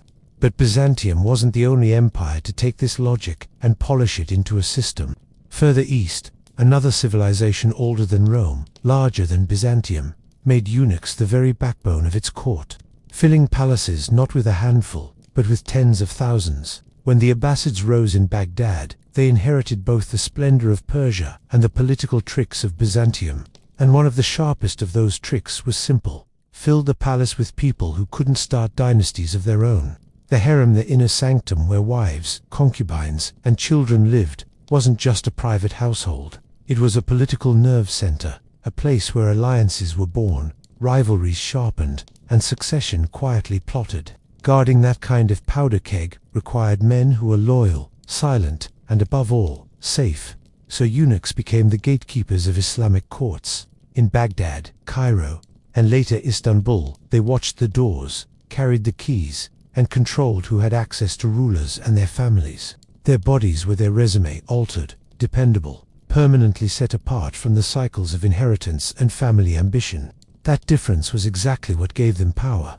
A vizier could be replaced, a general exiled, but a eunuch at the palace gates was harder to dislodge. Because he wasn't just serving, he was the hinge on which the palace doors swung. In the Ottoman Empire, the role reached its peak. The chief black eunuch, the Kisler Akosk, became one of the most powerful men in Istanbul. Officially a servant, he actually controlled access to the Sultan, managed vast charitable endowments, and sometimes influenced who would sit on the throne. Standing between the ruler and his family, he could tilt the balance of power with a single decision: whom to admit, whom to bar, whom to whisper about in the Sultan's ear. His influence stretched far beyond the gilded halls of Topkapi. It rippled through the empire. The paradox here was hard to ignore. In societies that valued lineage, family honor, and the continuity of bloodlines, some of the most influential figures were men excluded from that very cycle. Their inability to produce heirs made them politically safe, yet their proximity to rulers made them dangerous in a different way. Chronicles are filled with stories of eunuchs enriching themselves, pulling strings, or shaping history from behind the curtain. They were proof that absence could be turned into authority, that what was missing could become its own kind of power. But there was no sacred myth here, no Attis bleeding under a tree, no hymn to fertility sung in a high falsetto. This was pure pragmatism, politics dressed in silk robes and guarded corridors. The body was not a holy offering, it was a lock, designed to protect the empire's most intimate spaces. And yet, even without the poetry of myth, the eerie symbolism lingered. Whole empires relied on men marked by loss, as if trust itself could only be forged through subtraction. And while the Ottomans perfected this system, Europe was moving in a darker, more punitive direction. There, the blade was not an avenue to power or a requirement of service. It was a sentence, a punishment, a way of branding men with shame so permanent it followed them to the grave. In medieval Europe, the knife was stripped of ceremony. No hymns, no myths about rebirth, no incense curling into the sky. Here, the act was punishment, cold, deliberate, and meant to humiliate. Where Anatolia had framed it as ecstasy, and Byzantium as bureaucratic necessity, Europe treated it as justice, a way of writing guilt directly onto the body so no one could ever forget. Legal codes revealed the logic. Theft might cost a hand, lying might cost a tongue. But certain crimes, treason, adultery, sexual violence, were answered with a different cut. The idea was not only to punish but to prevent. A traitor lost the ability to pass on his line. A criminal accused of violating another's body lost the part of himself deemed dangerous. The body became both courtroom and verdict, a permanent reminder stitched into flesh. Communities sometimes took matters into their own hands. Chronicles whisper about mobs that cornered men accused of betrayal, delivering their own sentences in dark fields or castle courtyards. These weren't trials so much as theater, meant to restore honor by erasing someone else's. Blood became punctuation in the grammar of revenge. When kings looked the other way, it wasn't negligence, it was tacit approval. Justice, after all, was supposed to be seen. The church didn't exactly know what to do with this. Officially, mutilation contradicted Christian ideals of mercy. But in practice, bishops occasionally nodded along when secular rulers framed it as the lesser evil compared to death. The reasoning was twisted but effective. Better to live shamed than to die condemned. And so, ecclesiastical silence allowed the practice to linger. What makes this moment so peculiar is that it blurred with other forms of control. Choir schools, for instance, prized boys with angelic voices. Families sometimes ensured those voices never deepened, claiming it was for the glory of God and the beauty of sacred music. The result was the castrati men who could soar over choirs and orchestras with a sound both ethereal and eerie. Voices suspended in a limbo between childhood and adulthood. Their existence straddled the line between punishment and devotion, art and cruelty. A boy who had been altered for music might be celebrated in Rome's grandest cathedrals, while another, altered for crime, was paraded as a warning. Different motives, identical scars. The contrast reveals Europe's uneasy relationship with the body. On one hand, the body was sacred, created in God's image. On the other, it was treated like raw material, carved and disciplined to prove loyalty, enforce morality, or simply entertain. Absence became both stigma and spectacle. What was considered loss in one context was exalted in another. And Europe's contradictions didn't end there. For while castration served as punishment within the continent, in the far reaches of the Russian Empire, a sect emerged that embraced it voluntarily, not as shame, not as control, but as the most direct path to salvation. By the late 18th century, in the vastness of the Russian Empire, the knife returned, not as punishment or politics, but as a theology sharpened to its most chilling edge. The Skoptsi, a radical Christian sect, believed that sin itself had been inscribed into the body, and the only way to erase it was to carve it out. They called it removing the seal of the Antichrist, as if evil had stamped its mark on human flesh, and steel alone could peel it off. The movement spread quietly, at first peasants whispering to neighbors, merchants convincing apprentices, entire households drawn into the conviction that salvation required proof more tangible than prayer. The lesser seal marked the beginning, a symbolic step. The greater seal meant full renunciation, a commitment written in blood and carried in the body forever. Men and women both took part, convinced that purity was measured not by thoughts or deeds, but by subtraction. Authorities were horrified. The Orthodox Church condemned them as heretics, branding their practices blasphemous distortions of scripture. The Tsarist state, worried about population numbers, treated them as a demographic threat. Arrests, trials, and exiles to Siberia followed, yet persecution only seemed to intensify their fervor. Like so many movements before them, the Skoptsi interpreted suffering as validation. If the world hated them, It was proof that they were closer to heaven. What's striking is how ordinary some of them were. Not all were fanatics at the fringes of society. There were artisans, traders, even minor nobles among their ranks, people who might otherwise have lived quiet lives but chose instead to carry scars as visible signs of devotion. Within their own communities they were respected, even revered. Their altered bodies understood not as shame but as proof of having conquered sin. The sect eventually dwindled under relentless repression and the slow march of modernity, but its existence is a reminder that the logic of sacred cutting never really vanished. From Mesopotamian temple songs to Anatolian festivals, from Byzantine palaces to Ottoman harems, from European punishment halls to Russian villages, the same idea kept resurfacing. Devotion requires more than words, more than ritual, more even than faith. It requires proof carved into flesh. And that is perhaps the most unsettling legacy of all, that societies across centuries kept circling back to the same solution.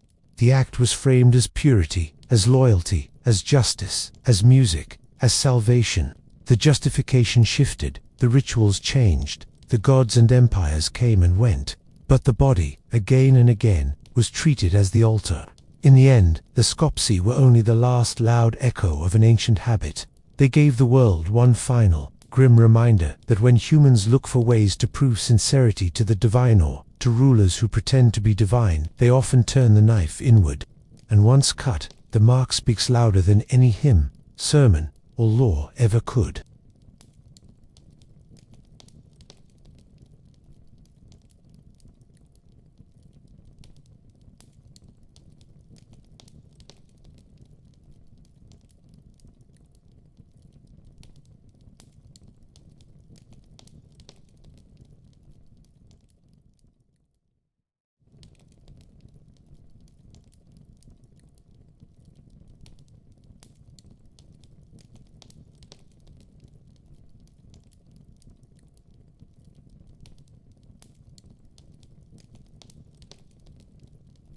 Across the long history of human piety, there's a curious obsession with proving sincerity through subtraction.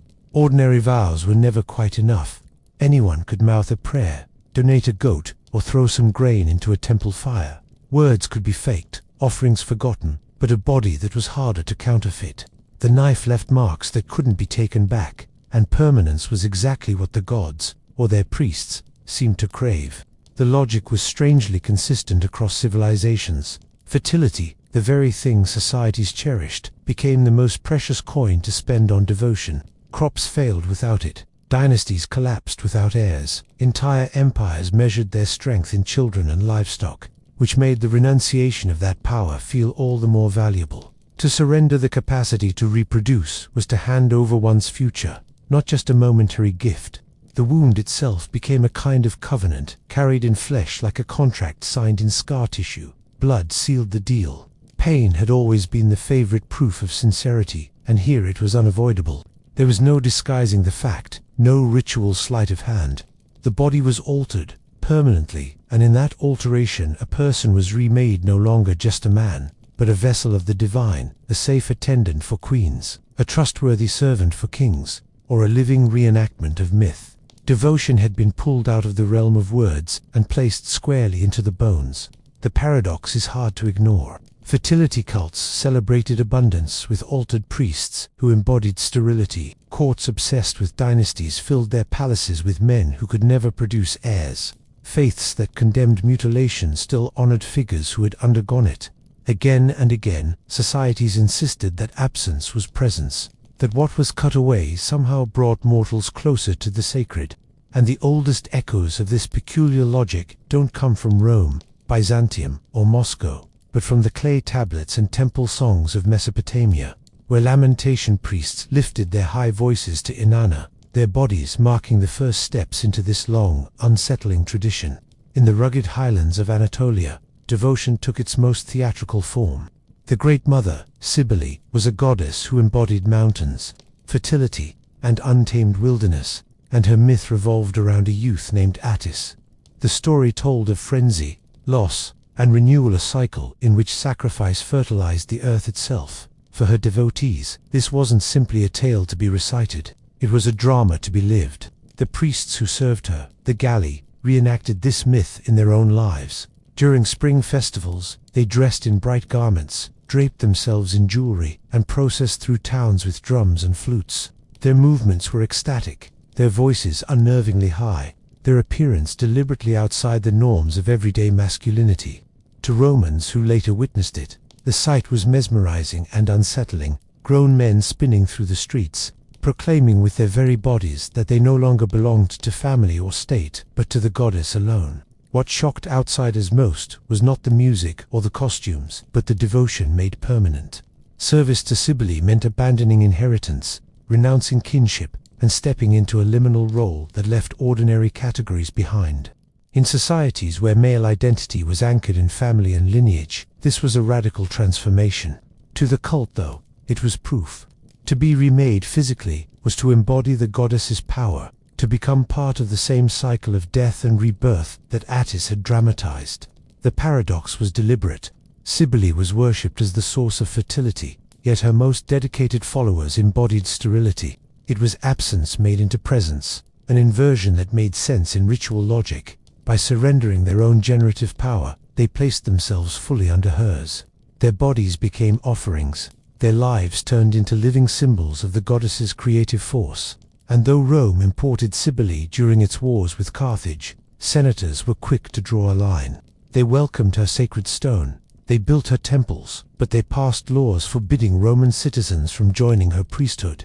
It was one thing to invite a goddess, it was another to let her unmake Roman fathers and soldiers. Still, the festivals went on, the symbols clashed, and the paradox marched through the streets each spring, reminding everyone that devotion could be noisy, unsettling, and etched into the body. From Anatolia's mythic frenzy, the tradition spread outward, but long before Rome and its compromises, in the flat river valleys of Mesopotamia, temple singers had already been reshaping themselves into figures who lived outside the normal rhythms of family life, figures whose high-pitched laments to Inanna were as haunting as they were devout. In the floodplains of Mesopotamia, devotion sounded different. Temples dedicated to an Annihilata, known as Ishtar, were filled not with silence but with lamentations, haunting songs that rose in falsetto. These voices belonged to the Gala, attendants whose roles blurred the lines of gender and family, and whose bodies were often altered to reflect their separation from ordinary society. Clay tablets from Sumer record their songs, lines of cuneiform pressed into wet mud that still carry the cadences of grief thousands of years later. The Gala sang of divine anger, loss, reconciliation, emotions too large for everyday language. Their high, otherworldly voices became a living sign of transformation, a sound that set them apart as much as their clothing and roles did. They stood at the center of festivals and rituals, not as warriors or patriarchs, but as liminal figures whose very existence proclaimed that they had been unmade for the goddess. Inanna herself was a deity of contradictions, goddess of both love and war, of fertility and destruction, of boundaries crossed and remade. Her priests reflected that tension. They stepped out of the ordinary cycles of kinship, leaving behind the inheritance and authority that defined male identity in Mesopotamian cities. Instead, they lived as symbols of devotion, their altered bodies mirroring Inanna's own mythic descent into the underworld, where she stripped off her garments one by one until nothing was left but raw presence. The public role of the Gala reinforced this symbolism. They were present in processions, visible in temples, their music carrying through city streets during holy days, their voices unsettled precisely because they did not fit the expected register of men. The sound itself testified to their difference. Devotion wasn't whispered privately. It was shouted, sung, and carried on the wind. At the same time, these figures served practical purposes. They recorded rituals, maintained temple economies, and ensured ceremonies unfolded properly. Their presence was both mystical and administrative, proof that the temple wasn't just a house of gods but the beating heart of the city-state. And in that heart, the most trusted roles were given to those who had already given up the possibility of passing anything down beyond the temple walls.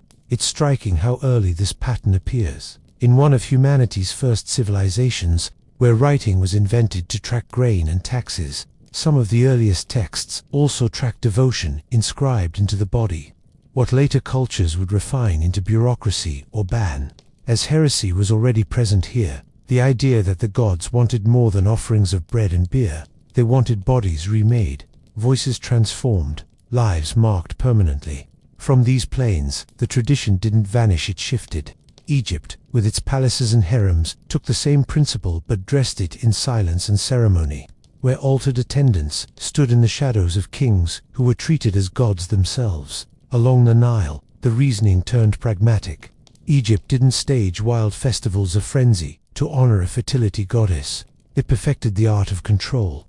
The pharaoh, worshipped as the living bridge between gods and humans, sat at the center of a world where order was everything. In such a system, even devotion had to be tidy, discreet, and useful. And so, altered attendants became fixtures of the palace and temple complexes, not as ecstatic performers but as guardians of purity and instruments of political stability.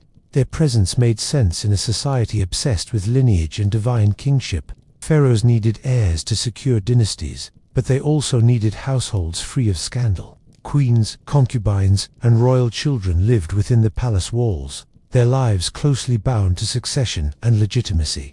Anyone allowed near them had to be trusted beyond question. What better proof of loyalty than a body marked in a way that removed ambition at the root? No sons to scheme for thrones, no lineage to rival the kings. Altered servants became living guarantees of Pharaoh's uncontested authority. In temple life, too, purity mattered. To stand close to the divine required more than ritual washing. It demanded a body set apart, one incapable of the messy complications of inheritance or family distraction. These attendants moved between shrines, archives, and treasuries with an authority that rested less on their names than on what they lacked. Their absence was their credential, a kind of permanent ritual badge written into their flesh. Egyptian art and texts rarely highlighted them as individuals. They appear instead as roles: steward, treasurer, overseer of the harem. The silence is telling. In a civilization that carved hieroglyphs for everything from harvest tallies to love poetry, these figures existed more as function than personality. Their lives were absorbed into the machinery of divine kingship, as though individuality itself had been stripped away alongside fertility.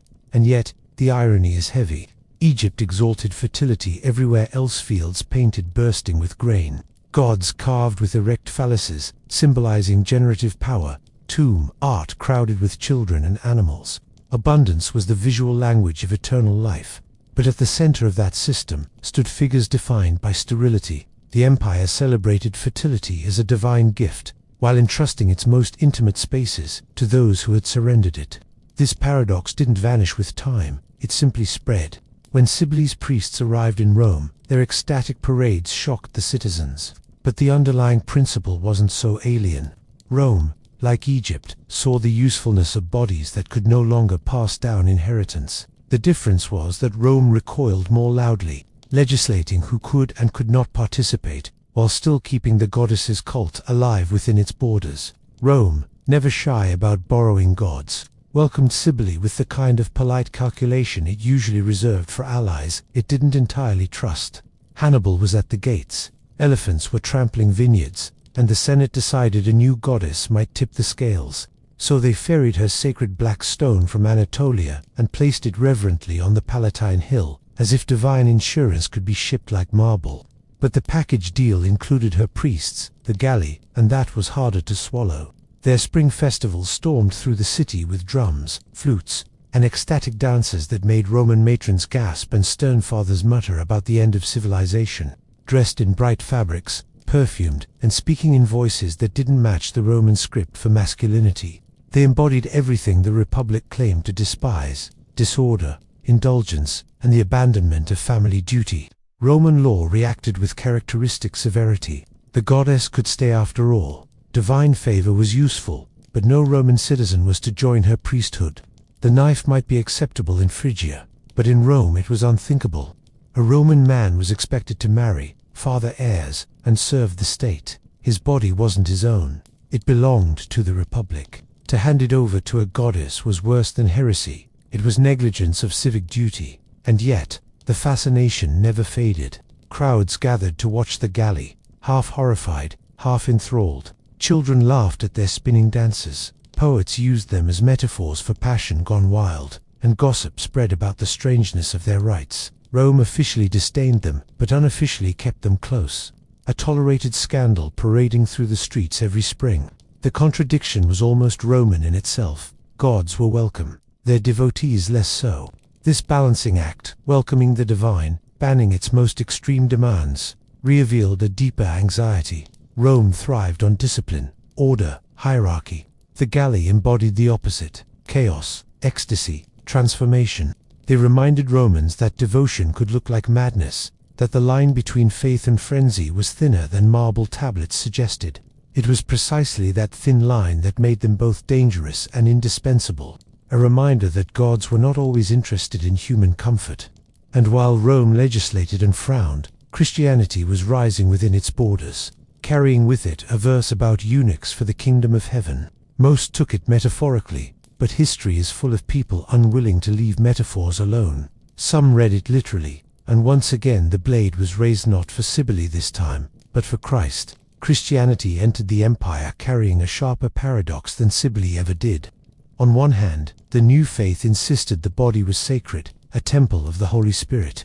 On the other, its scriptures hinted that holiness might require the kind of renunciation few were willing to test. The Gospel of Matthew spoke of those who had made themselves eunuchs for the sake of the kingdom of heaven. Most early readers nodded and agreed. A metaphor, surely, a poetic way of praising celibacy. But in every crowd there is always someone who treats metaphor like a shopping list. The name that stuck was Origen of Alexandria, a brilliant theologian, fluent in scripture and philosophy. He became infamous less for his commentaries than for the rumor that he took the verse literally. Whether he actually did, or whether rivals invented the story hardly mattered, the tale spread, shaping his legacy as the man who read a metaphor with a knife in his hand. The church, embarrassed and alarmed, quickly banned the practice, declaring it heresy. But the story lingered like a cautionary tale about the dangers of overzealous exegesis. Even without knives, Christian devotion leaned heavily on the idea of disciplining the body. Ascetics withdrew into deserts, fasting until their ribs showed, flogging themselves to keep desire in check, refusing sleep as if exhaustion itself were a sacrament.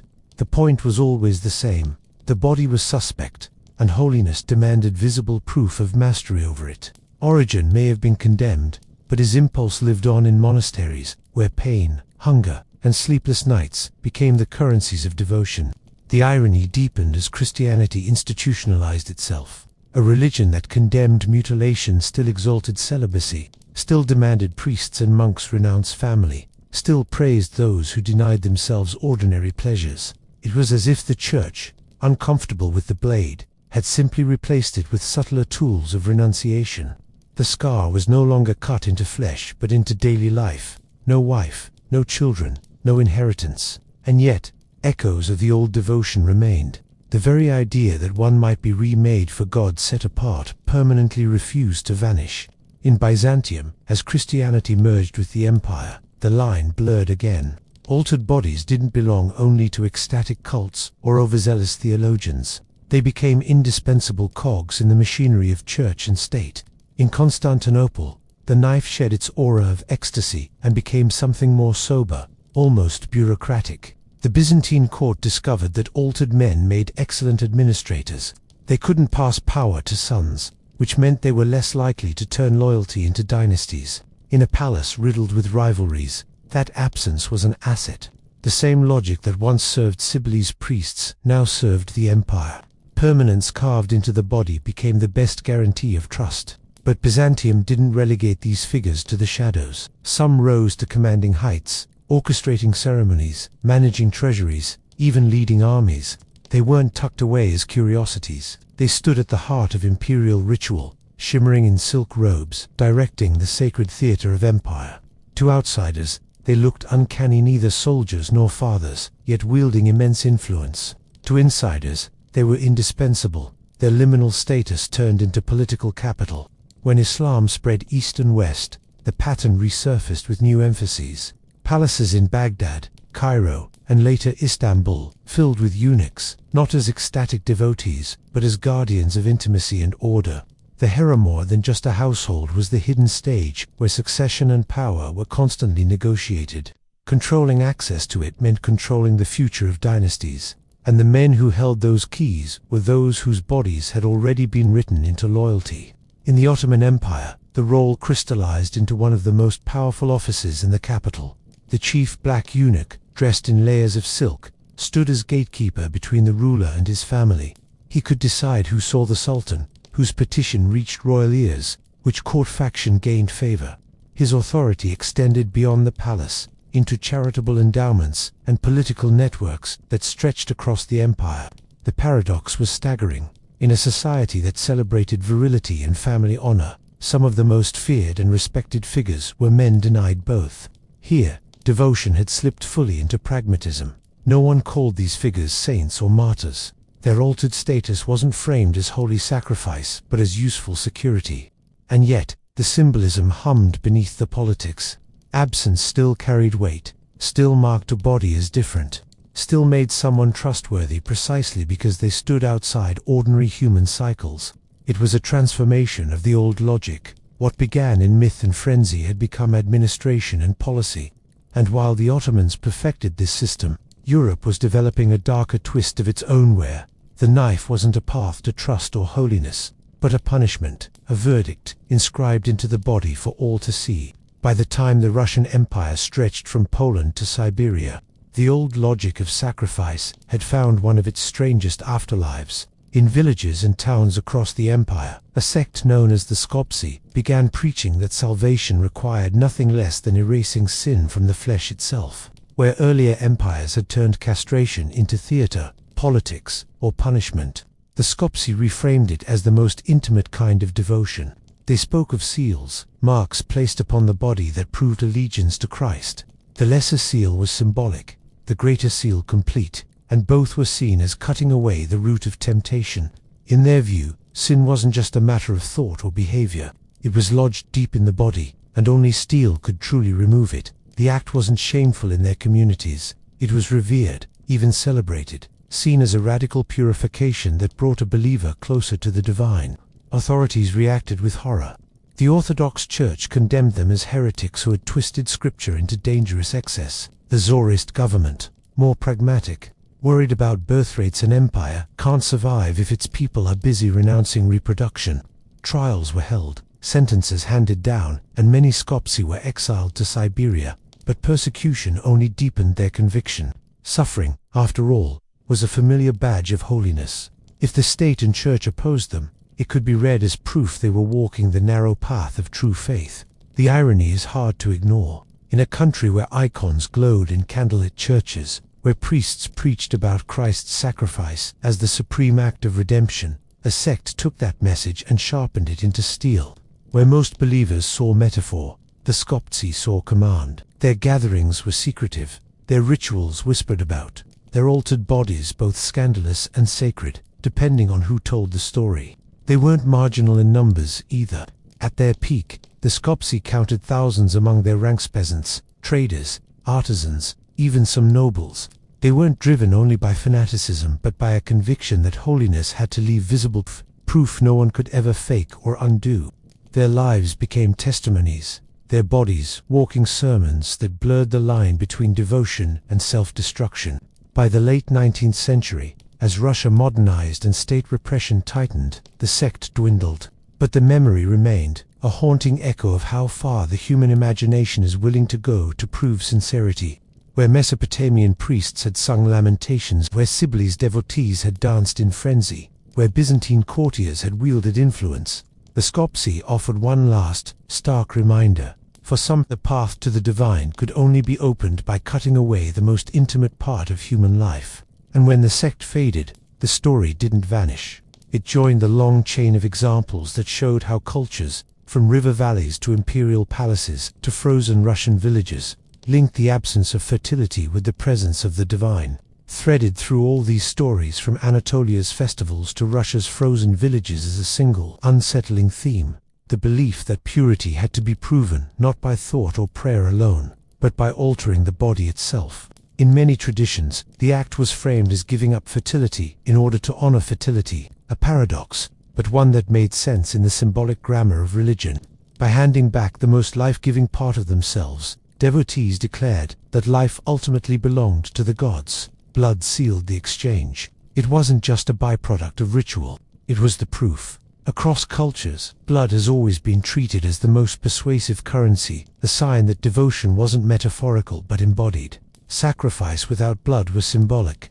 Sacrifice with blood was binding. And in these cases, it wasn't an animal tethered to an altar, it was the human body itself, which made the offering all the more convincing.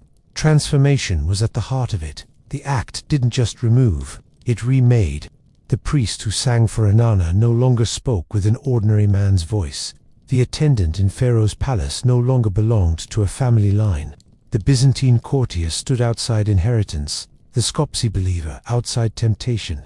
In each case, the change in the body marked a change in identity, turning individuals into liminal beings who hovered between categories: trusted because they had no heirs, holy because they had no desire, unsettling because they stood outside the rules that governed everyone else. That liminality was powerful. It made these figures seem closer to gods, because they were no longer fully tied to human concerns. They couldn't pass on property, couldn't start rival dynasties, couldn't even be fully trusted by ordinary categories of gender or kinship. They lived in a suspended state, where absence became presence, and loss became a sign of sacred gain. And while each culture framed the logic differently, myth in Anatolia, purity in Egypt, politics in Byzantium, salvation in Russia, the underlying pattern hummed the same tune. To step closer to the divine, something had to be surrendered. Words weren't enough. Rituals weren't enough. The body itself had to carry the covenant, visibly, permanently. Which leaves a final question. What did all this mean for how people imagined the door to the sacred? For some, it was a threshold guarded by hymns and incense. For others, it was opened only through the scar, a passage cut not into stone but into flesh. Looking back across centuries, the idea repeats with unnerving consistency. Some believed the divine didn't just ask for prayer or offerings, but for proof carved into the body. What disappeared was imagined to unlock what lay beyond. The absence became a kind of presence, the scar a threshold. Every culture wrapped the act in its own explanation. Anatolia said it mirrored a god's mythic self-loss. Mesopotamia treated altered priests as voices of lamentation too high for ordinary men. Egypt trusted them as keepers of purity. Byzantium as incorruptible bureaucrats. Islam as guardians of hidden chambers. Europe as criminals branded in flesh. Russia as saints who carried salvation in scars. Different stories, same outcome. The conviction that transcendence demanded something irrevocable. It was always the irreversibility that mattered. A goat could be burned, a vow could be broken, even a temple could fall into ruin, but the body once altered could never return to what it had been. That permanence was the contract. To some it looked like loyalty, to others like madness. To those inside the system it was simply devotion in its purest form. The paradox still whispers through the record. Fertility gods served by sterile priests, dynasties protected by men who had never found their own, a faith preaching that the body was sacred while praising those who reshaped theirs beyond repair. In each case, holiness was sought not in abundance but in subtraction, not in wholeness but in absence. And so, for those who believed, the divine was not approached by climbing higher or gaining more. It was reached through the scar, through the door opened by loss, through the quiet conviction that the gods listened more closely to bodies that had already been marked.